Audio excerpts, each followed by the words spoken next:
The fallout from the investigation that found Republican vice presidential candidate Sarah Palin abused her power as the Alaska governor. Palin said today that the report shows that she did nothing illegal and says she's thankful. It all stems, of course, from the firing of an official who refused to fire her ex-brother-in-law, a state trooper. CNN's Brian Todd is following the story for us. Brian, what else can you tell our viewers about this report? Because we've been hearing a lot about this for some time now.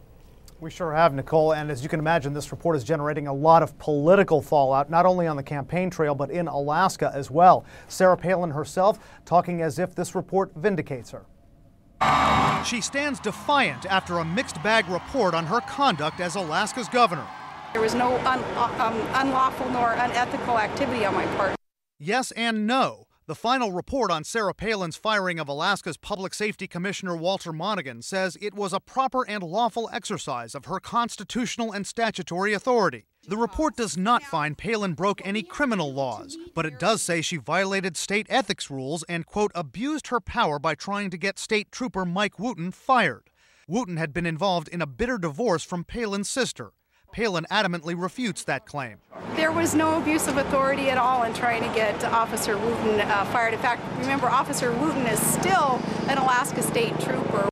The report says Walter Monaghan's refusal to fire Wooten was a contributing factor in Monaghan's own termination last summer. It also finds Palin's husband, Todd, repeatedly used his wife's office to pressure Monaghan and others to fire the trooper, and that overall, Todd Palin, quote, spent at least 50% of his time in Governor Palin's office. The McCain-Palin team tells CNN Todd Palin acted appropriately as someone concerned about his family's protection.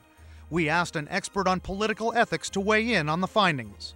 It is certainly not insignificant that the governor's spouse, for example, was advocating over and over for the firing of that particular state trooper. On the other hand, Alaska, as with many states, has a strong executive, and that executive is given power to dismiss without cause anyone in a senior position.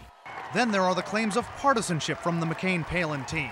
They tell us even though the Alaska panel was made up of 8 Republicans and 4 Democrats, the men who led the team, Prosecutor Stephen Branchflower and Senator Hollis French, are Democrats who support Barack Obama.